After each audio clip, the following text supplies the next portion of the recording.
Saya perhatikan saat kajian berhenti sesaat disebabkan karena mati lampu. Langsung ramai suasana di masjid ini. Dulu para sahabat, mereka itu punya sifat lahum dawiyun kadawiyin nahl. Sahabat itu punya suara seperti suara lebah. Berarti ini sunnah sahabat Pak Ustaz. Beda konten. Dulu sahabat punya suara seperti itu karena membaca Al-Quran, berzikir.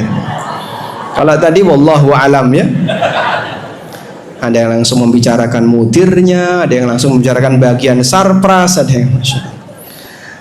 Tapi tidak ada yang membicarakan mungkin SPP wali santri kurang.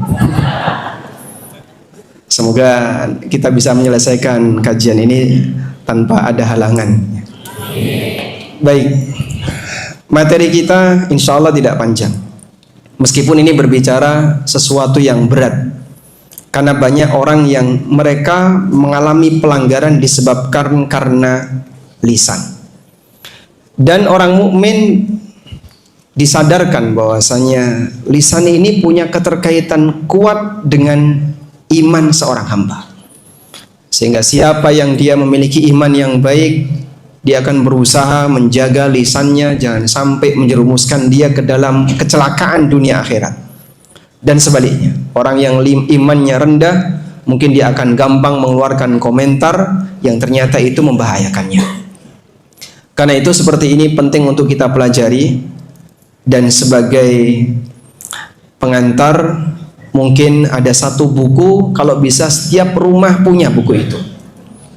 Judul bukunya Afatul Lisan, karya Dr. Said bin Wahab Al-Qahtani, penulis kitab Hisnul Muslim.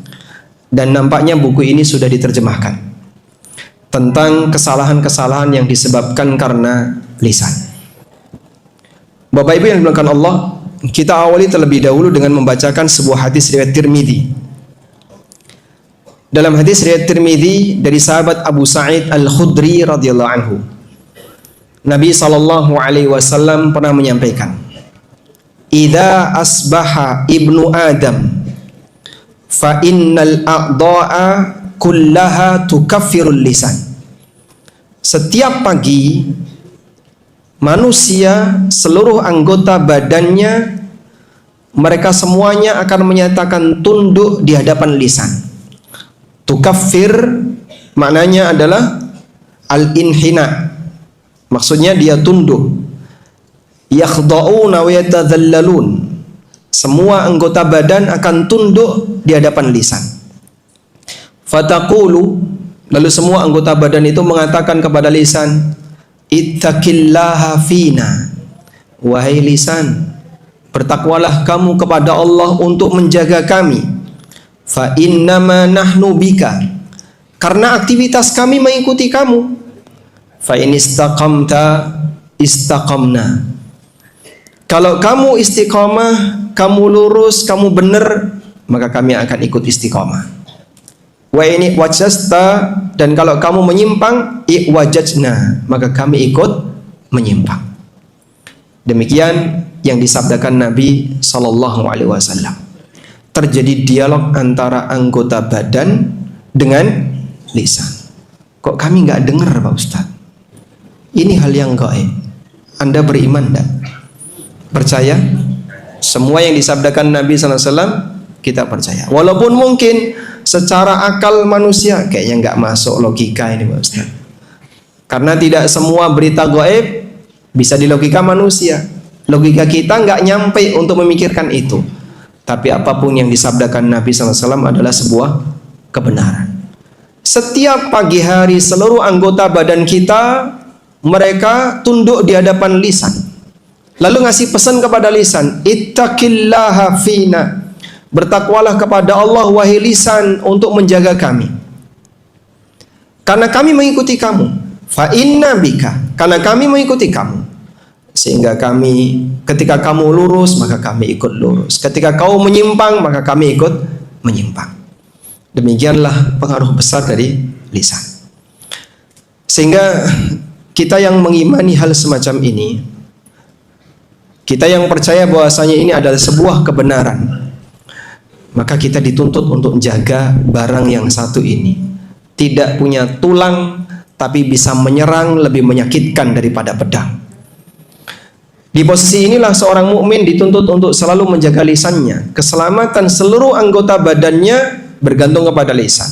Para ulama mengatakan, apabila lisan itu mustaqiman, nataqat bil kalamit thayyib, ketika lisan itu lurus, dia berbicara yang baik-baik, wal ibti'ad amma fihi ithmun, dan berusaha untuk menjauhi semua pembicaraan yang mengandung dosa, baik bentuknya ghibah, namimah, kadzab maupun yang lainnya. Wan syaghalat bi dzikrillah, kemudian dia berusaha untuk menyibukkan diri dengan zikrullah, maka anggota badan yang lain akan dimudahkan melakukan ketaatan. Anggota badan yang lain akan dimudahkan melakukan ketaatan. Sehingga yang dimaksud, kalau kamu lurus wahai lisan, kami akan ikut lurus. Saat lisan ini dia disibukkan dengan kebaikan dan jauh dari keburukan, maka anggota badan yang lain akan dimudahkan untuk melakukan ketaatan. Berarti salah satu faktor, kalau kita ditanya gimana caranya agar kita bisa mudah dan istiqomah melakukan ibadah dan ketaatan pasca Ramadan, di antaranya apa? Jaga lisan. Sibukkan lisanmu dengan hal yang bermanfaat. Dan sebaliknya, ketika lisan ini tidak dijaga, banyak bicara yang tidak ada gunanya, atau menyampaikan sesuatu yang isinya dosa, bahkan sampai tingkatan yang paling parah adalah mengucapkan kalimat-kalimat kekufuran dan kesyirikan, maka nanti anggota badan yang lain akan sulit untuk melakukan ketaatan. Mereka ikut belok sebagaimana lisan yang belok. Baik, karena itulah disebutkan dalam hadis yang lain dari sahabat Abdullah bin Busar. Abdullah bin Busar. Ja'a rajulun ilan Nabi sallallahu alaihi wasallam. Datang seseorang menghadap Nabi sallallahu alaihi wasallam. Faqala, lalu orang itu bertanya, "Ya Rasulullah, inna syara'i al-islami qad kathurat." Ya Rasulullah, syariat Islam ini banyak sekali. Dia merasa kalau aku mengamalkan semuanya kayaknya nggak sanggup. Fadullani ala amalin atashabbathu bihi. Tunjukkan kepadaku satu amal atashabbathu bihi. Atashabbath bimana atamassak. Tunjukkan kepadaku satu amal yang bisa aku pegangi, sehingga membuat aku ringan untuk bisa mengamalkan syariat Islam yang lain. Nabi SAW kemudian menyampaikan satu pesan, la yazalu lisanuka rutban bi dzikrillah. Jadikan lisanmu selalu basah dengan zikrullah. Kenapa dengan lisan yang selalu basah dengan zikrullah seseorang akan dimudahkan untuk melaksanakan syariat Islam yang lain? Penjelasan yang disampaikan oleh para ulama, ketika seseorang itu membiasakan untuk zikrullah, rajin menyebut nama Allah dalam kalimat-kalimat thayyibah, akan menumbuhkan rasa cinta yang lebih pada hati seorang hamba, karena dia sering menyebut Allah. Makanya orang Jawa punya ungkapan, weting tresno jalaran saka sutresno. Jalaran saka kulino. Mulainya tumbuh cinta itu karena kita sering bergaul, kita sering berinteraksi. Sehingga karena orang itu sering menyebut nama Allah Subhanahu wa taala dalam kalimat-kalimat thayyibah, salah satu di antara pengaruhnya itu akan memunculkan rasa cinta kepada Allah Subhanahu wa taala yang lebih dibandingkan sebelumnya. Maka di sini yang terjadi menggunakan teori kebalikan. Umumnya cinta itu terbit dari hati. Ketika seseorang merasakan betapa besarnya nikmat yang Allah berikan kepada kita, kemudian pengagungan dia kepada Allah Subhanahu wa taala, barulah setelah itu terwujud dalam kalimat zikir dan kalimat-kalimat thayyibah. Oleh Nabi sallallahu alaihi wasallam orang ini dibalik. Dia mungkin tidak bisa sampai derajat seperti itu, mengagungkan Allah Subhanahu wa taala sebagaimana gaya para nabi mengagungkan Allah. Melihat nikmat Allah yang luar biasa, keagungan Allah yang luar biasa, sehingga membuat dia selalu zikrullah karena mencintai Allah. Zikrullah terbit karena mencintai Allah. Orang ini mungkin belum bisa sampai segitu. Maka oleh Nabi SAW, orang ini diberi solusi sebaliknya. Kamu memperbanyak zikrullah, yang ini nanti akan memberikan pengaruh agar hatinya semakin mencintai Allah. La yazalu lisanuka rutban bi dzikrillah. Selalu jadikan lisanmu untuk basah dengan zikrullah, karena seorang hamba ketika rajin zikrullah nanti akan menimbulkan rasa cinta dia kepada Allah Subhanahu wa taala. Dan pada kondisi ketika seorang hamba sangat mencintai Allah, ketundukan dia akan bertambah. Saat ketundukan dia bertambah, dia akan lebih mudah untuk menerima apapun yang disyariatkan oleh Allah. Allah berfirman apa? Sami'na wa ata'na. Allah melarang apapun, sami'na wa ata'na. Demikianlah kondisi rasa cinta yang menyebabkan seorang hamba menjadi mudah untuk melaksanakan syariat Islam yang lain. Sehingga Anda bisa lihat di sini bagaimana pengaruh lisan dengan peningkatan iman. Orang yang banyak zikrullah, dia akan dimudahkan oleh Allah Subhanahu wa taala untuk bisa lebih ringan melaksanakan amalan Islam yang lain dan syariat-syariat Islam yang lain. Saya kasih tugas ya. Di sini yang paling jauh rumahnya mana? Dari mana, Pak? Cilegon. Mana? Surabaru. Johor Baru ya. Saya Jogja. Baik, dari manapun Bapak Ibu berasal, saya boleh kasih tugas, Pak? Boleh ya? Anda pulang kapan nanti? Mau tidur sini atau pulang? Pulang. Nanti kalau perjalanan pulang dari sini sampai rumah, tugasnya satu, jangan putus dzikir. Sanggup nggak kira-kira? Berarti radio rojanya mati dong Pak Ustadz. Ya Anda boleh nonton, tapi dzikirnya tetap jalan. Jangan putus dzikir. Sanggup?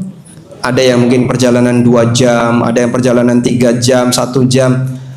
Kita nggak perlu ngitung berapa banyak dzikir yang kita baca, karena jumlah dzikir kita masih terlalu sedikit jika dibandingkan dengan orang masa silam. Abu Hurairah radhiyallahu anhu, seperti yang diceritakan oleh Adz-Dzahabi dalam Syiar A'lamin Nubala, pengakuan yang disampaikan oleh beliau, dalam sehari beliau membaca tasbih 12.000. Itu kalau pakai alat digital untuk ngitung zikir, error tuh Pak. Kan maksimal 1.000 kalau tidak salah. Sehingga ngitungnya gimana itu Pak Ustadz? 12.000. Saya pernah menyampaikan ini, tiba-tiba ada jamaah yang angkat tangan. Cara ngitungnya gimana Ustadz? Kok jadi beda materi ini? Udah nggak usah dipikirkan bagaimana cara ngitung. Mereka berzikir dalam jumlah yang sangat banyak karena mereka waktunya dihabiskan untuk zikrullah. Jadi kalau kira-kira pakai jari begini mungkin nggak usah dihitung. Mereka zikir dari jam sekian sampai jam sekian, dari waktu ini sampai waktu ini. Sehingga misalnya Bapak membaca subhanallah wa bihamdi, itu cukup 1 detik. Subhanallah wa bihamdi, anggap 1,5 detik ya. Jadi Anda baca subhanallah wa bihamdi 2 kali, butuh waktu 3 detik. Saat Anda baca 3 menit subhanallah wa bihamdi, sudah lebih dari 100. Tapi kadang orang ketika merutinkan ini setiap pagi dan sore masih sering bolong Pak, karena dia melihat kayaknya kok banyak sekali ya Pak Ustadz. Padahal nggak ada apa-apanya jika dibandingkan dengan dzikirnya orang masa silam. Itu dalam kondisi karena mereka tidak sesibuk aktivitas kita yang banyak kegiatan sia-sia. Cuman scroll HP, jadi kaum rebahan ya. Sambil buka marketplace, ada barang bagus masuk di keranjang, bagus lagi masuk di keranjang. Coba nanti Bapak ya cek HP istrinya, passwordnya double itu Pak Ustaz. Berapa isi barang yang dimasukkan di keranjang marketplace? Banyak waktu kosong yang dibuang sia-sia. Posisi waktu kita yang kosong itulah bagi para sahabat itu adalah waktu emas. Mereka gunakan untuk zikir. Jangan pernah kita merasa bahwasanya zikir kita sudah banyak, nggak ada apa-apanya. Dan masih banyak beberapa sahabat yang lain yang mereka dalam testimoninya menyampaikan kami zikir sekian ribu kali, masya Allah. Dan kita nggak ada apa-apanya. Maka berlatih ya dengan memberi batas waktu atau memberi batas jarak. Misalnya dari sini sampai rumah saya tidak akan putus zikir. Sehingga Anda berusaha untuk komitmen menjaga itu, baca subhanallah, alhamdulillah, astagfirullah atau kalimat-kalimat thayyibah yang lainnya. Yang penting pokoknya zikir. Pak Ustadz, biar banyak boleh nggak saya baca Allah, Allah, Allah, Allah, Allah, atau ganti hu. Sejak kapan nama Allah bisa disingkat hu? Syekhul Islam pernah menjelaskan, orang kalau cuman menyebut Allah, Allah, Allah, di situ tidak mengandung pujian dan tidak mengandung penyucian. Dan yang disebut dengan kalimat thayyibah yang bentuknya zikir, apabila seorang muslim, seorang hamba, dia memuji Allah atau menyucikan nama Allah. Maka kalau sebatas menyebut nama, ada orang namanya Budi misalnya, Budi, Budi, Budi, Budi. Apakah itu memuji Budi? Hah? Enggak ya? Kapan Anda masuk kategori memuji Budi? Nah, ketika menyebutkan akhlak baiknya atau pujian untuknya, misalnya Budi orang soleh, Budi orang, nah, barulah ada pujian untuk si Budi. Kalau sebatas menyebut Budi, Budi, Budi, Budi, yang seperti ini tidak masuk kategori pujian. Sehingga kita nggak setuju kalau ada orang yang zikir cuman mengucapkan kata Allah, Allah, Allah, tambahkan mas Allahu Akbar atau Allahus Samad, La ilaha illallah, Alhamdulillah, barulah itu berisi pujian. Atau menyucikan Allah, Subhanallah, Taqaddasallah, atau kalimat yang lain, Tabarakallah, barulah di situ ada isi pujian. Sebab yang namanya pujian bentuknya ada dua, menyebutkan kebaikan atau menyucikan dari keburukan. Tayyib. Berlatih seperti ini bagi kita mungkin perlu pemaksaan, karena mungkin kita belum terbiasa dengan model orang yang rajin berzikir. Karena itu dalam keterangan yang disampaikan oleh Dr. Said bin Wahab Al-Qahtani, beliau mengatakan cacat lisan itu ada dua. Yang pertama adalah cacat ketika berbicara. Aibnya lisan itu ada dua. Pertama saat lisan berbicara. Dan yang kedua, ini nggak kalah dibandingkan yang pertama, saat lisan itu diam. Maka ada afatul kalam dan ada afatus sukut. Ada cacat dalam bentuk lisan ketika berbicara, bicara yang ngawur, bicara yang nggak benar. Dan kondisi yang kedua, lisan ketika diam itu juga cacat. Waktunya dia harus berbicara, nggak mau bicara. Waktunya dia harus membaca, dia nggak mau membaca. Waktunya dia harus bersuara, tapi dia diam saja. Dalam posisi itu, lisan juga mengalami kesalahan. Sehingga afatul lisan di dua ini. Baik, kita fokus terlebih dahulu untuk yang kedua. Bagaimana orang tidak berani untuk mengangkat suara, tidak berani untuk berbicara, yang sebenarnya itu juga kewajiban bagi lisan. Bapak Ibu yang dimuliakan Allah, ada bicara yang hukumnya wajib, sebagaimana pula ada bicara yang hukumnya dianjurkan, dan ada bicara yang hukumnya mubah. Baik, untuk bicara yang hukumnya wajib adalah pembicaraan yang ketika itu tidak diucapkan orangnya berdosa, karena dia meninggalkan kewajiban. Contohnya apa Pak? Ada yang dalam ibadah, ada yang dalam interaksi muamalah. Kalau dalam ibadah adalah semua kalimat yang hukumnya wajib untuk diucapkan pada jenis ibadah tertentu. Misalnya takbiratul ihram. Apa hukumnya dalam sholat takbiratul ihram? Rukun sholat. Takbiratul ihram itu yang gimana sih Pak? Kalimat Allahu Akbar. Kalau angkat tangannya sunnah. Angkat tangan ini sunnah. Anda tidak angkat tangan ketika takbiratul ihram tidak masalah. Tapi kalimat Allahu Akbar, mengucapkan Allahu Akbar, hukumnya rukun sholat. Sehingga kalau ada orang yang sholat tapi tidak mengucapkan takbiratul ihram, ya batal sholatnya. Dan mohon dicatat, terhitung membaca jika ada gerakan bibir. Jika ada gerakan bibir dan lisan. Sehingga kalau orang itu mingkem, ya, bibirnya tertutup, maka tidak terhitung bicara, tidak terhitung membaca. Coba diuji ya, masnya, insyaallah. Ya, mingkem. Nah, ucapkan Allahu Akbar. Nggak bisa, bukan susah. Bisa Pak, coba Pak. Coba dites dulu Pak. Nggak bisa. Anda tutup mulut tapi mengucapkan Allahu Akbar, nggak bisa. Makanya kalau Bapak melihat ada orang sholat Pak, diperhatikan bibirnya kok nutup, pastikan batal. Nggak usah lihat yang lain sudah Pak, batal sholatnya orang ini. Karena dia nggak mungkin bisa baca Fatihah. Baca kalimat satu kata saja, Allah, tapi dalam posisi bibir tutup. Maka dalam hal ini dia nggak bisa, sehingga apalagi baca Fatihah, apalagi baca Allahu Akbar, baca doa-doa yang lain, nggak mungkin bisa. Maka pastikan kalau Bapak lihat ada orang sholat, kan banyak ya orang sholat tapi cuman mingkem saja ya, pastikan sholatnya batal, sebab dia nggak baca. Disitulah pernyataan yang pernah disampaikan oleh Imam Asy-Syafi'i rahimahullah.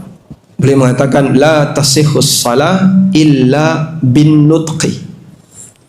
La tasihhus shalah illa bin nutq. Tidak sah salat kecuali dengan an-nutq. An-nutq artinya dia mengucapkan kalimat. Maka ada 3 yang perlu dibedakan. Pertama, diem, batin. Seperti Anda baca buku tapi tidak terucap apapun, namun Anda membaca karena ingin menangkap informasi darinya.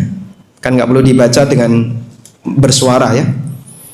Ini batin. Yang kedua, membaca. Yang ketiga, bersuara. Bukan syarat ketika Anda baca Fatihah dalam sholat harus bersuara, tapi ketika Anda baca Fatihah harus mengucapkan. Dan mengucapkan itu ketika ada gerakan bibir dan lisan. Ya terucap kata namun tidak ada yang didengar.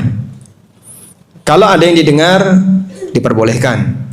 Dan bagi imam ketika sholat jahriyah dianjurkan untuk dikeraskan. Tapi bagi makmum atau orang yang sholat sendirian, yang penting dia membaca tanpa harus bersuara. Bedakan 3 ini. Sehingga kalau sholat tapi batin, nah ini aliran kebatinan. Tidak ada sholat seperti itu. Karena syaratnya harus la salata liman lam yaqra bi ummil kitab. Tidak ada sholat bagi yang tidak yaqra, yang tidak membaca ummul Quran, yang tidak membaca Al-Fatihah. Sehingga sholatnya batal. Termasuk juga ketika Bapak membaca Quran. Ada orang baca Quran tapi scanning aja. Ya dia scan gitu ya. Dapat pahala nggak per huruf? Nggak dapat. Kenapa nggak dapat Pak Ustadz? Kamu tidak baca. Terhitung membaca ketika Anda mengucapkan teks Quran itu. Dan bersuara dianjurkan. Sehingga dalam hal ini ketika orang baca Quran cuma dipandangi kayak dia baca buku ya, di scan. Kok cepet banget khatam? Masya Allah. Sehari dapat 5 juz. Cuma nyeken saja nyeken. Apalagi dia ikut pelatihan baca cepat. Yang seperti ini tidak akan ada nilai pahalanya. Baik. Kemudian di sana ada pernyataan atau ucapan yang sifatnya anjuran. Seperti banyak membaca dzikir, membaca Al-Quran, yang intinya ketika itu dilakukan akan bernilai pahala, dan kalau ditinggalkan tidak bernilai dosa. Baik. Ada sebuah perkataan yang ini hukumnya wajib dalam muamalah. Contohnya apa, Pak? Kalau tadi dalam ibadah, sekarang dalam muamalah. Nah, akad. Akad dianjurkan untuk berkata-kata. Contohnya apa? Hah? Yang hukumnya wajib, menjawab salam. Jawab salam itu ibadah atau muamalah? Nah, muamalah. Contohnya amar ma'ruf nahi mungkar. Sehingga mengingatkan orang dengan lisan ini bagian dari iman. Rasulullah sallallahu alaihi wasallam mengatakan, "Man ra'a minkum mungkaran falyughayyirhu biyadihi." Siapa di antara kalian yang melihat kemungkaran, ubahlah dengan tangannya. Fa illam tastati fa bilisani. Kalau kamu enggak mampu dengan tanganmu, ubahlah dengan lisan. Dia bisa dengan lisan, enggak bisa dengan tangan, maka lisannya wajib ngomong. Misalnya orang tua kepada anak, Pak Ustadz, saya enggak berani kalau keras sama anak. Cuman kalau dia saya kasih tahu masih mau dengerin, kasih tahu. Jangan diam saja. Malu saya sama anak. Sama anak kok malu. Sampai ada ungkapan bahwasanya orang yang tidak mau mengingatkan kemungkaran yang ada di hadapannya, fahuwa syaitanun ahras. Dia seperti setan yang bisu. Ada sebuah kemungkaran yang seharusnya dia ingatkan, tapi dia diam. Ada kemungkaran yang seharusnya dia sampaikan pencerahannya, tapi dia diam. Karena itu kalau ada orang yang gak ngerti, kita diam padahal kita tahu ilmunya. Ada sebuah kemungkaran yang Anda bisa mengingatkan, tapi Anda diam tidak mau mengingatkan, padahal kita mampu untuk itu, berdosa. Karena ini bagian dari bentuk lisan yang hukumnya wajib. Baik. Dan ada yang hukumnya mubah. Yang hukumnya mubah seperti perkataan kita sehari-hari. Selanjutnya, jika Anda ukur sekarang, lebih banyak mana? Yang mubah ataukah yang bernilai pahala? Banyak di antara kita pembicaranya hanya yang mubah. Allah Subhanahu wa taala ingatkan fenomena semacam ini dalam Al-Qur'an. Tepatnya firman Allah Subhanahu wa taala di surat An-Nisa 114. Manusia diingatkan untuk perkataan yang tidak ada nilai pahalanya. La khaira fi katsirin min najwahum illa man amara bi sadaqatin au ma'rufin au islahin bainan nas. Tidak ada nilai kebaikan. Apa maksudnya tidak ada nilai kebaikan? Enggak ada nilai pahalanya. Fi katsirin min najwahum, dalam kebanyakan obrolan mereka. Maksudnya adalah fi kalamin nas. Ketika manusia itu ngobrol antara satu dengan yang lain. Dan dominan ucapan kita seperti ini. Maka Allah Subhanahu wa taala katakan fi katsirin, dalam mayoritas ucapan yang mereka sampaikan. Illa, kecuali ucapan yang di situ mengandung illa man amara bi sadaqatin au ma'rufin au islahin bainan nas. Kecuali mereka yang memerintahkan sedekah atau memerintahkan hal yang ma'ruf atau memperbaiki hubungan dengan sesama. Sehingga Bapak misalnya menyampaikan sesuatu kepada orang lain membuat orang bahagia, termasuk di antara amal soleh. Dan termasuk di antara amal soleh ini yang dipuji oleh Nabi SAW, sururun tudkhiluhu fi qalbil muslim. Sebuah kalimat membahagiakan yang kau masukkan di hati seorang muslim. Ini bernilai amal soleh. Meskipun sangat disayangkan ya, ternyata dominan ucapan kita tidak ada nilai pahalanya. Yang lebih sering bicara itu bapak atau ibu? Bapak. Kalau orang Jawa kan ada ungkapan lambe-lambe lanang. Lambe lanang mau lambe wedok. Jadi tugas seperti ini bagi wanita mungkin lebih banyak pelanggaran. Makanya kebanyakan wanita mereka bengkoknya ada di lisan. Isyarat itu pernah disampaikan oleh Nabi sallallahu alaihi wasallam. Al-mar'atu khuliqat min dila. Wanita tercipta dari tulang rusuk. Wa wajud dila a'laha. Dan tulang rusuk yang paling bengkok paling atas. Tulang rusuk kita makin ke bawah kan makin lurus ya Pak? Sehingga yang paling bawah tidak ketemu antara kanan dan kiri, posisinya agak lurus. Dibandingkan yang tengah dan paling atas, wadah sabun Pak, yang tidak berlemak akan bisa nampak. Disebut paling bengkok, paling atas. Beliau menyebutkan realita anatomi manusia yang itu benar. Tapi sebenarnya maksud beliau adalah untuk mengisyaratkan bagaimana kondisi seorang wanita. Kenapa beliau sebut isyarat bahwasanya paling bengkok paling atas? Karena organ wanita yang paling berpeluang menghasilkan dosa lisannya. Makanya hati-hati ya. Kemampuan menyakiti orang lain antara pakai lisan dengan pakai tangan lebih jauh jangkauannya mana? Lisan. Lebih menyakitkan yang mana? Lisan atau tangan? Yang benar. Antara dipukul sama dicaci maki, lebih suka mana Anda? Dua-duanya nggak suka Pak Ustaz. Makanya yang seperti ini sampai oleh Nabi SAW ketaatan seseorang itu dinafikan. Datang seorang sahabat menyampaikan, ya Rasulullah, inna indi jarah. Ya Rasulullah, saya itu punya tetangga ibu-ibu.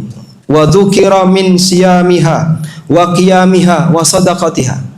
Beliau ini rajin puasa sunnah, rajin qiyamul lail, rajin sedekah. Walakin tu'dzi jiranaha bilisaniha. Tapi sayangnya orang ini menyakiti tetangganya dengan lisannya. Apa kata Nabi SAW? La khaira fiha hiya finnar. Wanita seperti ini nggak ada nilai baiknya, dia masuk neraka. Sehingga Anda lihat Rasulullah SAW beliau menganulir, tidak memberlakukan hasil ketaatan-ketaatan yang dia kerjakan. Rajin qiyamul lail, rajin puasa sunnah, yang wajib mungkin dia kerjakan. Yang sunnah saja dia rajin. Tapi sayangnya dia gagal ibadah sosial. Bentuknya apa? Saat dia tidak bisa menjaga lisan. Tayyib. Selanjutnya kita akan beralih kepada afatul lisan yang kedua, yaitu afatul kalam. Cacat lisan yang kedua yaitu cacat ketika bicara. Saat lisan tidak disibukkan dengan kebaikan, salah satu di antara potensi yang berbahaya adalah lisan ini akan mengucapkan keburukan. Dan keburukan yang diucapkan oleh lisan itu bertingkat. Darajatun mutafawita. Bertingkat-tingkat hukumnya. Ada yang sampai pada tingkatan kesyirikan dan kekufuran. Ada yang tingkatannya dosa besar, ada yang tingkatannya dosa yang lebih ringan, dan ada yang makruh hukumnya. Baik. Kapan ucapan lisan bernilai sampai kekufuran?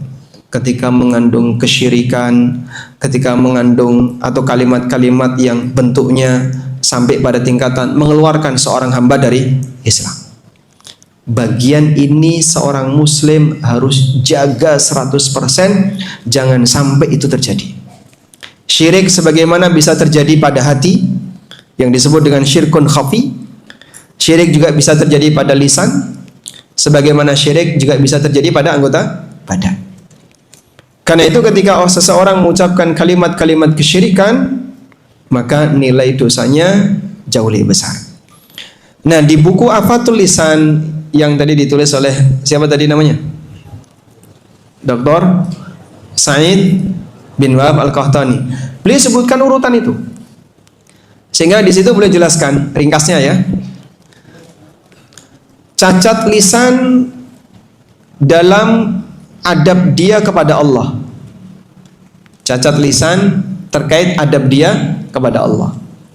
Seperti berbicara atas nama Allah tanpa dalil, mengklaim sesuatu tentang masalah gaib, termasuk diantaranya adalah kalimat-kalimat yang mengandung kesyirikan seperti bersumpah atas nama selain Allah, mengatakan Masya Allah wa syi'ta, atau kalimat-kalimat tiarah yang lainnya. Yang kedua, cacat lisan ma'a nafsihi, terkait dengan pribadinya. Cacat lisan terkait pribadi seorang hamba. Contohnya adalah at-tazkiyah bin nafs, menyucikan, merasa suci dan menganggap dirinya lebih hebat dibandingkan yang lain. Ujub sampai kemudian dia memuji dirinya berlebihan. Kemudian yang ketiga, afatul lisan, cacatnya lisan ketika dia bersama dengan binatang. Nabi SAW melarang beberapa binatang itu dicela, seperti mencela ayam yang sedang berkokok. Jadi kalau ada ayam berkokok kemudian dicela, diumpat, itu tidak boleh. Ada sebagian orang yang ketika terganggu dengan ayam berkokok sebab dia tidur terus dibangunkan oleh ayam jago, dia emosi. Ayamnya siapa itu? Gak tahu adab. Nah, masalahnya nggak ada pondok pesantren khusus ayam.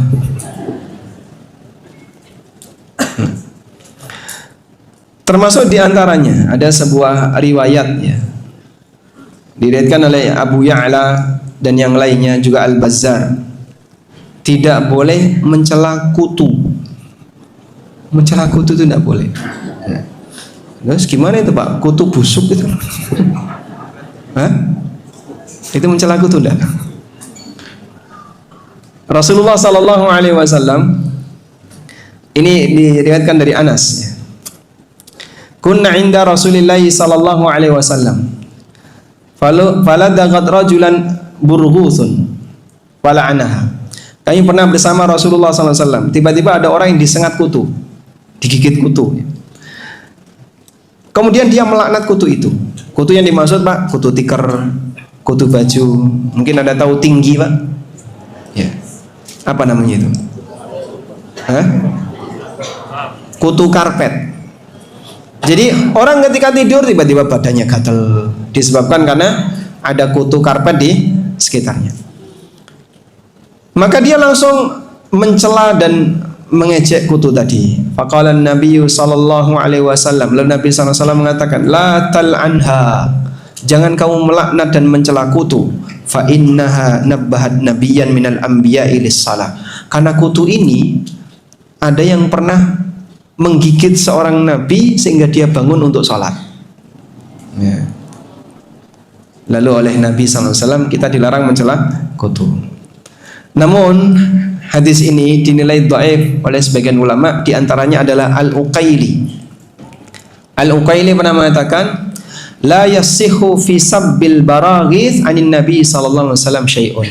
Tidak ada hadis sahih apapun yang isinya dari Nabi SAW, tidak ada hadis sahih dari Nabi SAW apapun yang isinya larangan untuk mencela kutu. Ini pendapatnya Al-Uqaili. Juga kita dilarang untuk mencela kata. Rasulullah SAW melarang kita mencela kata, karena suara kata tasbihun. Suara kata ini tasbih, sehingga saat Anda menyaksikan ada kata suaranya apa namanya? Hah? Ngorek. Itu ngapain Pak Ustadz? Rasulullah SAW menyebutkan itu tasbih. Kok aneh Pak, tasbih suaranya kayak gitu? Ditiru boleh enggak? Jangan. Anda punya cara tasbih sendiri, binatang punya cara tasbih sendiri. Tapi kita beriman dengan itu karena Rasulullah SAW mensabdakannya. Dan sekali lagi ya, mengimani berita dari Nabi SAW tantangan tersendiri bagi orang yang tidak punya ketundukan terhadap dalil, terutama mereka yang kadang masih mengedepankan akal dibandingkan dalil ya. Pernah satu ketika, ini jangankan terjadi di zaman orang sekarang ya, dulu di zaman Nabi SAW pernah terjadi kayak gitu. Rasulullah SAW beliau sedang menyampaikan cerita tentang kejadian masa silam. Ada binatang yang bisa ngomong. Sapi bisa ngomong, kambing bisa ngomong, serigala bisa ngomong. Sahabat langsung terheran. Masya Allah, al-baqar yatakallam. Masya Allah, masa sapi bisa ngomong? Masa kambing bisa ngomong? Masa serigala bisa ngomong? Nabi SAW spontan langsung mengatakan, Ana u'minu bihi wa Abu Bakar wa Umar wa illam yakuna thamma. Aku beriman dengan ini. Walaupun beliau yang menyampaikan, tapi beliau menyampaikan wahyu. Aku beriman dengan ini. Demikian pula Abu Bakar dan Umar juga beriman dengan ini. Kata sahabat, padahal Abu Bakar dan Umar tidak ada di situ pada saat Nabi SAW sedang menyampaikan hadisnya. Tapi beliau pastikan sahabat sekelas Abu Bakar dan Umar mengimani hadis seperti ini, karena semua yang beliau sampaikan tidak ada yang salah, semuanya pasti benar. Baik. Selanjutnya, tadi sampai mana tadi? Cacat lisan terkait binatang. Nah, kemudian beliau menyebutkan cacat lisan terkait kondisi alam, yaitu mencela angin. Contohnya, mencela angin, mencela waktu, mencela siang dan malam. Kalau di masyarakat kita mungkin yang perlu diwaspadai, seseorang mengucapkan dasar zaman edan. Nah, ini masuk kategori mencela waktu. Mencela hujan, itu juga tidak boleh. Karena Allah Subhanahu wa taala yang mengatur semua itu. Sebagian orang jengkel ketika hujan turun di waktu pagi, Pak. Pas berangkat ke kantor hujan turun. Apalagi hujannya sejak subuh sampai jam 8 belum reda. Pagi-pagi kok hujan. Pagi-pagi kok hujan. Terutama mereka yang terganggu, mau buka lapak di pasar, mau berangkat ke kantor, yang siang nggak punya mobil, sehingga dia merasa jengkel dengan turunnya hujan di waktu pagi. Komentar dia, mencela hujan. Nah, semua ini dilarang oleh Nabi SAW, karena mencela itu sama dengan mencela yang mengatur, meskipun tidak sampai pada tingkatan kalimat kekufuran. Tapi ini menunjukkan cacat lisan yang nilainya dosa besar. Selanjutnya, cacat lisan berkaitan dengan hubungan seseorang dengan sesamanya. Nah, ini yang paling banyak.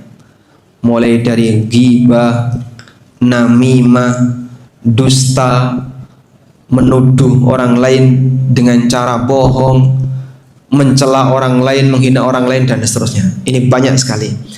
Anda bisa mendapatkan ini semuanya dalam buku yang tadi kita isyaratkan di awal. Jadi beliau menyampaikan dengan peta, ya, bahwa cacat lisan disebabkan karena dia bicara yang nggak benar.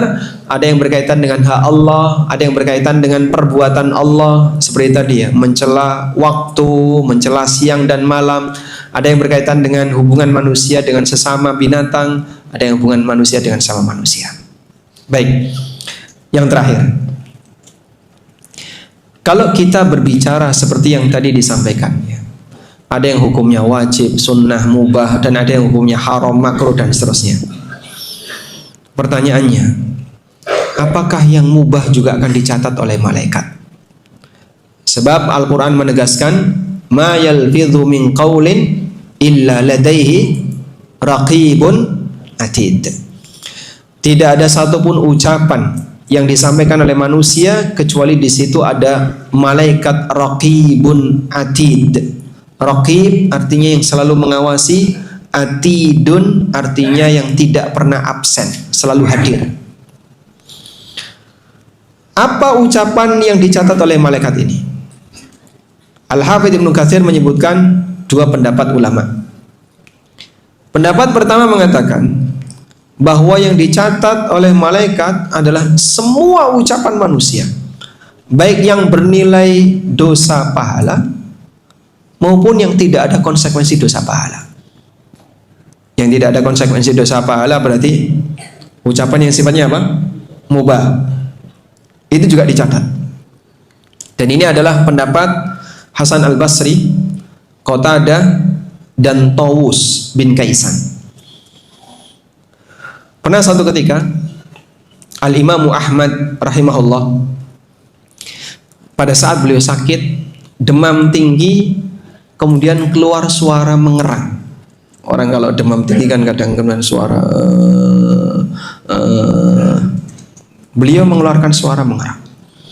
Tiba-tiba datang salah satu di antara murid beliau menjenguk dan menyampaikan, "Ya Aba Abdillah, inna Tawusan yaqul."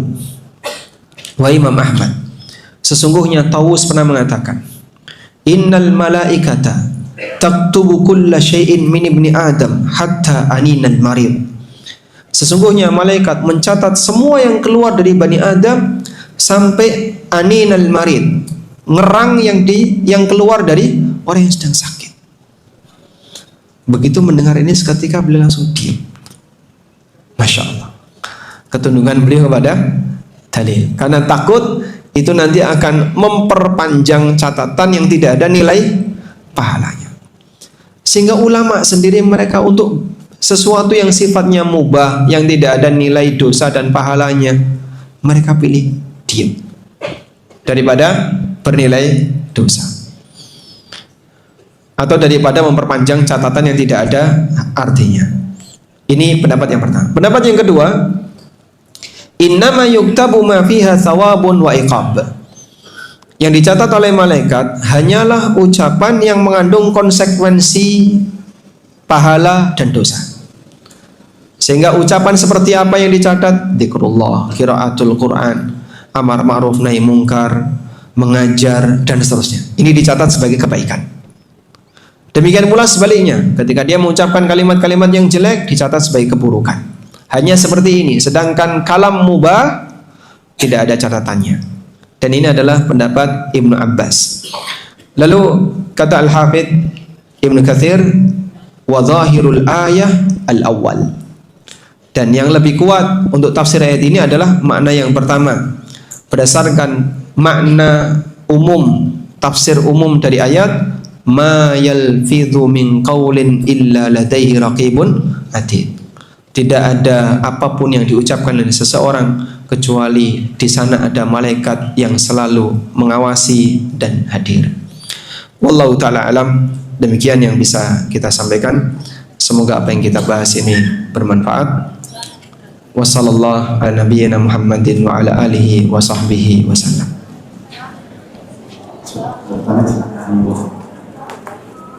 Ini pertanyaan lima mana, Ustaz?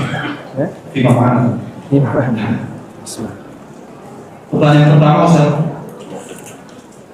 Ini studi kasus, Ustaz. Ada seorang kakak, dia itu belajar ilmu agama. Namun ketika menasihati dan menegur perihal urusan ilmu agama atau selain ilmu agama, seringkali nada bicaranya kurang asal dan membuat adik-adiknya sakit hati. Dan menjadi pertanyaan, apa hukum menasehati orang lain dengan nada ini? Dan bagaimana posisi si kakak, berdosa atau tidak? Atau justru kita sebagai adik yang merasa jengkel itu yang justru berdosa? Dan apa boleh kita sebagai adik menegurnya dengan nada tinggi juga? Karena spontan tadi. Nah, pada asalnya dakwah itu disampaikan dengan lembut atau keras. Dia datang dari Zat yang Maha Rahman Rahim. Allah Subhanahu wa taala turunkan wahyu ini sebagai sesuatu yang mulia. Dan sesuatu yang mulia disampaikan dengan cara yang mulia. Itulah asalnya.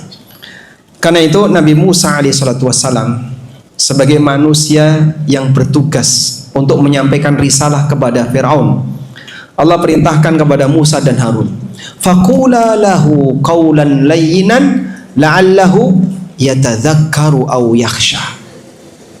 Sampaikan pesan ini kepada Fir'aun, qawlan layyinan, dengan ucapan yang lembut, la'allahu yatadzakkaru aw yakhsha, semoga dia mengambil pelajaran atau dia takut. Mungkin dia akan mengambil pelajaran atau dia akan takut. Pernah satu ketika ada orang yang menghadap Khalifah Harun ar-Rasyid. Orang ini minta izin. Wahai Amirul Mukminin, saya minta izin. Dia menyampaikan disclaimer di depan, di hadapan sang Khalifah. Aku ingin memberikan nasihat kepada Anda, tapi tolong disadari bahwasanya nasihatku ini akan sangat pedas dan menyakitkan hati. Kemudian Harun ar-Rasyid mengatakan, "Mah, tunggu dulu. Engkau tidak lebih mulia daripada Musa dan aku tidak lebih jahat daripada Fir'aun." Sementara Allah Subhanahu wa taala berfirman, "Faqula lahu qawlan layyinan la'allahu yatadzakkaru aw yakhsha." Sampaikan dengan ucapan yang lembut agar dia bisa mengambil peringatan darinya. Kalau Musa sebagai seorang nabi yang tentu tidak bisa dibandingkan dengan manusia biasa, Sedangkan Fir'aun yang bergelar afsakun nasi fil alam, manusia yang paling fasik di alam ini. Tapi Allah Subhanahu wa taala perintahkan kepada Musa untuk menyampaikan dakwah dengan cara lemah lembut. Nah, kau tidak lebih mulia daripada Musa dan aku bukan penjahat seperti Firaun. Kenapa harus disikapi seperti itu? Maka salah satu di antara kesalahan dalam dakwah adalah saat orang itu mengedepankan prinsip kasar ketika berdakwah. Yang kau sampaikan ini sesuatu yang mulia, maka sampaikanlah dengan cara yang mulia. Selanjutnya, memang ada kondisi tertentu di mana kita boleh bersikap keras dan kasar. Rasulullah Sallallahu Alaihi Wasallam pernah satu ketika beliau melihat ada sahabat yang memakai cincin emas. Dipegang tangannya oleh Nabi Sallallahu Alaihi Wasallam, lalu ditarik oleh beliau. Kemudian dibanting cincin emas tadi sambil mengatakan, ya'midu ahadukum bi jamratin minan nar. Ada orang yang secara sengaja dia menggenggam bara api neraka, terus ditinggal. Emasnya diambil, ditarik paksa, cincinnya dibanting, dimarahi, ditinggal. Tapi karena sahabat ini sudah terkondisi, sehingga beliau sendiri memang mengakui salah, tahu kalau ini tidak boleh dipakai oleh lelaki, tapi dia tetap melakukan pelanggaran. Ketahuan Nabi SAW. Datanglah sahabat yang lain, ambil cincin itu, kasihkan ke istrimu. Dipakai laki-laki tidak boleh, kasihkan ke perempuan boleh. Apa kata orang ini? Aku tidak mau untuk mengambil sesuatu yang telah dibuang oleh Rasulullah SAW. Masya Allah. Berapa duit itu Pak cincin Pak? Gak pakai perhitungan kayak gitu Pak. Ketaatan mereka sampai pada tingkatan rugi nggak apa-apa, yang penting tunduk kepada Nabi SAW. Mungkin kalau orang zaman kita, wah udah hilang dari komunitas kajian itu Pak. Kemana? Wah gara-gara dimarahi Ustaz, mutung. Tapi sahabat nggak mengalami seperti itu. Nah kondisi ini menyesuaikan. Kalau dalam kondisi normal, tidak ada kesalahan yang serius, maka pada asalnya seseorang harus menyampaikan dakwah itu dengan lemah lembut. Itu hukum asalnya. Dan mohon diperhatikan, jangan sampai kita menjadi sebab orang lain lari dari kebenaran disebabkan karena cara kita yang salah dalam menyampaikan. Nabi SAW pernah mengatakan, innama bu'ithtum muyassirun. Kalian itu diutus, dikirim, ya diperintahkan untuk menyampaikan kabar gembira. Wala tub'atsuna mu'assiri, dan kalian tidak diutus untuk menyulitkan orang lain. Dalam hadis yang lain beliau mengatakan, basyiru wala tunaffiru. Berikan kabar gembira dan jangan membuat orang lain lari dari kebenaran. Ali bin Abi Thalib juga pernah menyampaikan sebuah peringatan. Haditsun nasa bima yafhamun. Prinsipnya begini, pesan ini sampaikan hingga mereka paham. Masalah mereka mau menerima atau tidak itu urusan pribadi. Tapi jangan sampai kau gunakan cara yang membuat mereka jadi menolak total, sehingga dia nolak gara-gara cara kamu. Ali bin Abi Thalib mengatakan, haditsun nasa bima yafhamun. Sampaikan dakwah kepada masyarakat yang mampu mereka jangkau pemahamannya. Aturiduna ayyukadzaballahu wa rasuluh. Apakah kamu ingin Allah dan Rasulnya itu didustakan gara-gara dia menyampaikan dengan cara yang salah, atau dia menyampaikan dengan cara yang tidak bisa dipahami? Saya pernah diminta oleh salah satu takmir masjid, ya. Itu masjid umum Pak. Jadi yang hadir jamaah sudah sepuh-sepuh, sudah lanjut usia dan umum di daerah Jawa Timur. Jadi kemarin ceritanya begini Pak Ustadz, kita ngundang Ustadz, terus beliau menyampaikan sebuah hadis, kalau kamu diminta oleh pemimpinmu hartamu, ya, maka serahkan. Wa in ukhidha maluk wa in duriba dhahru asmi wa ati. Meskipun punggungmu dipukul, hartamu diambil, tetap tunduk dan taat. Itu jamaah langsung geger. Wah, masa kita harus seperti itu? Jadi kita harus store harta ke pemerintah, terus kita pasang punggung untuk dipukuli pemerintah. Orang itu mahmunya kayak gitu Pak. sampai selesai kajian itu, ya Ustadz ini jadi catatan gitu ya. Yang sebenarnya maksud beliau ingin menyampaikan satu pesan berkaitan dengan ketaatan kepada pemerintah. Nah, saat kajian saya ditanya, apakah benar ada hadis seperti ini? Ya saya sampaikan ini hadis yang sahih. Tapi maksudnya bukan berarti kemudian Anda menyerahkan punggung untuk dipukul, menyerahkan semua harta yang kita punya untuk diambil, bukan. Yang sebenarnya Anda sendiri sudah melakukan ini. Anda sendiri sudah melakukan ini. Contohnya gimana? Bapak bayar pajak enggak? Iya. Bayar pajak apa? PPP bayar, pajak kendaraan bayar. Berarti kan duit Anda setorkan ke pemerintah. Apakah ketika gara-gara Anda bayar pajak terus ada lampu merah, bablas saja, nggak usah ditaati, aku bayar pajak kok? Kan nggak kayak gitu. Jadi yang maksud hadis adalah kamu tetap harus taat walaupun sebagian dari hartamu diambil oleh pemerintah. Jangan gara-gara ketika bayar pajak kemudian dia emosi, kemudian fasilitas umum dipecahi, kemudian dia nggak mau taat kepada aturan lalu lintas gara-gara dia bayar pajak. Maksud hadis itu adalah demikian.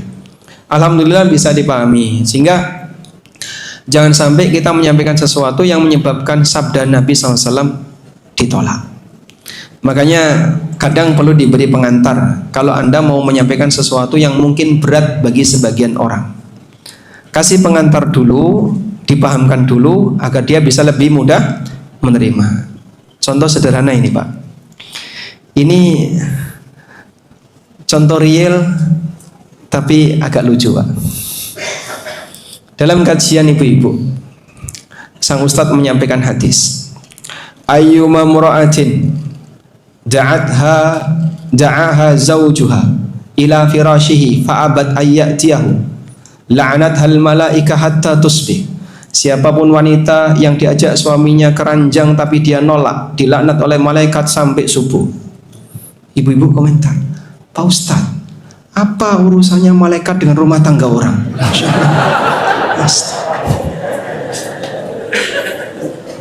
Malaikat kurang kerjaan ngurusi rumah tangga orang, katanya Pak ya. Nah ini kalau nggak pakai pengantar kan jadinya muncul kayak gitu. Akhirnya hadis Nabi SAW ditolak. Jadi mending tidak disampaikan sehingga mereka tidak tahu, daripada ketika disampaikan ditolak. Karena kalau mereka tidak diberitahu dulu, belum sampai pada tingkatan kemaksiatan yang lebih besar. Makanya mungkin dikasih pengantar dulu. Kita sampaikan ya, bahwasanya tugas malaikat itu atas perintah Allah. Dan ketika malaikat mendoakan sesuatu, berarti di situ ada perintah Allah, yang artinya itu adalah ancaman dari Allah. Nah, setelah itu baru dikasih hadisnya. Wallahu a'lam.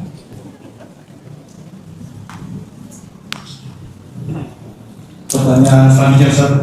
Jadi ada bapak kerja di tempat yang toksik banget. Masya Allah.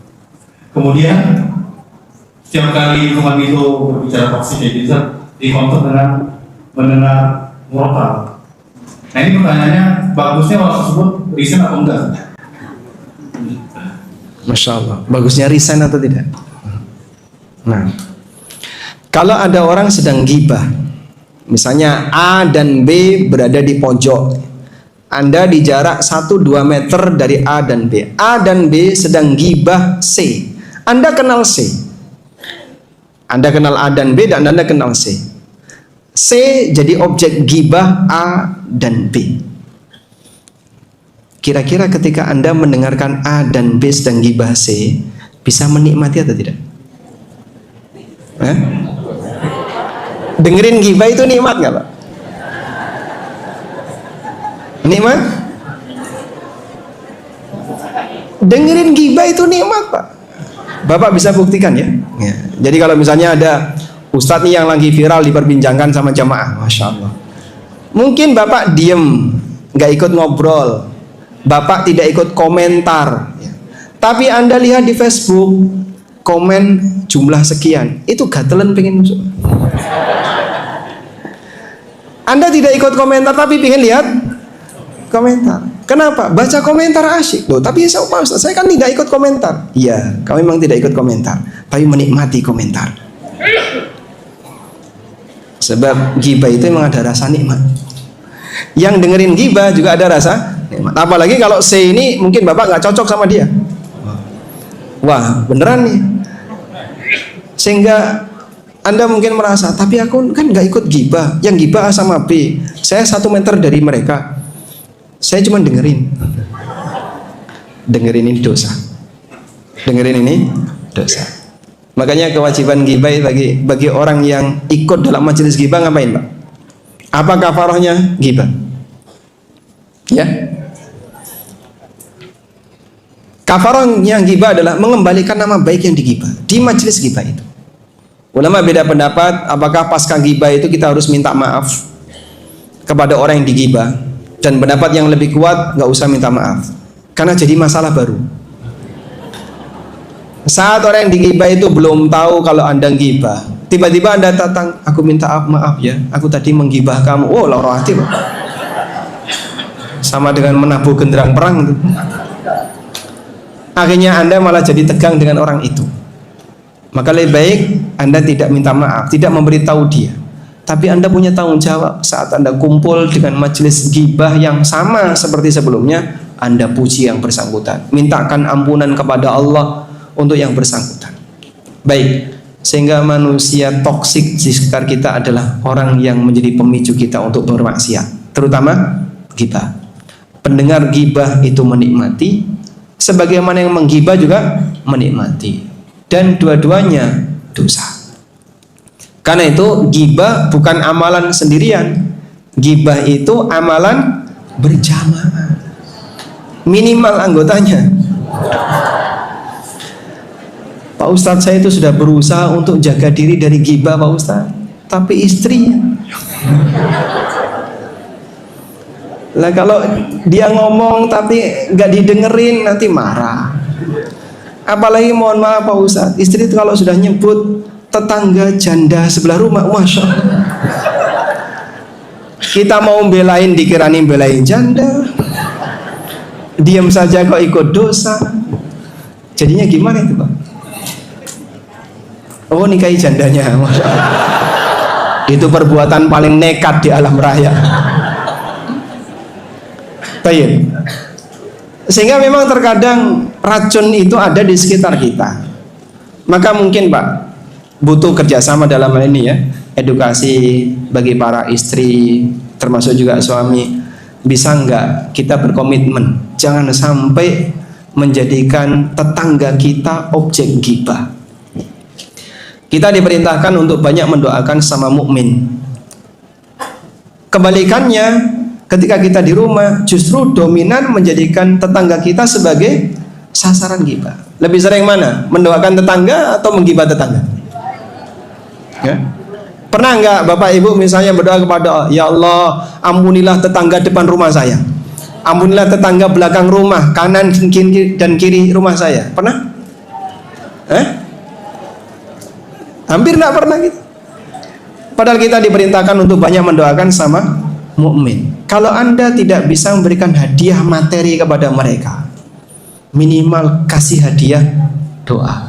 Sudah nggak ngasih hadiah materi, nggak ngasih doa, malah mencelakakan tetangganya dengan cara digibah. Terus gimana Pak Ustadz kalau ada lingkungan kayak gitu? Kalau Anda bisa ingatkan agar dia berhenti gibah, misalnya gibah pemerintah, ngobrol masalah pemerintah kan paling menyenangkan ya bagi sebagian orang. Minimal kalau begitu Anda alihkan perhatian. Mungkin Anda bisa pindah ke tempat yang lain, atau mungkin dengerin sesuatu agar tidak mendengar ucapan mereka. Ini pernah kejadian Pak di Masjidil Haram padahal Pak. Saya sebenarnya nggak sengaja, waktu itu saya datang tiba-tiba langsung dapat soft, kanan kiri saya orang Indonesia. Selesai sholat subuh, sebelah saya bapak-bapak 2 orang, yang satu megang mushaf, yang satu ngajak ngobrol politik. Akhirnya yang satunya nggak jadi ngaji, gara-gara orang ini ngajak ngobrol politik. Dia bahas MBG, dia bahas kebijakan ekonomi, masya Allah. Tak ambilkan mushaf, Bapak baca ini aja. Bapak itu di Masjidil Haram, kok malah ngobrol masalah politik? Gak pantas Pak, gak sopan. Ya alhamdulillah nurut. Kalau bisa seperti itu bagusnya. Wallahu a'lam. Cukup. Baik, mungkin itu yang bisa kita sampaikan. Tapi hadiahnya belum dibagikan, ini gimana jadi? Nggak jadi? Disimpan? Oh, ya, alhamdulillah. Hadiahnya disimpan ya. Tapi demikian, semoga yang kita sampaikan ini menjadi materi yang bermanfaat bagi pribadi saya dan Bapak Ibu sekalian. Allahumma anfa'na bima 'allamtana wa 'allimna ma yanfa'una warzuqna ilma. Wa sallallahu ala nabiyyina Muhammadin wa ala alihi wa sahbihi wa sallam. Wa akhiru da'wana alhamdulillahi rabbil alamin. Wassalamu alaikum warahmatullahi wabarakatuh.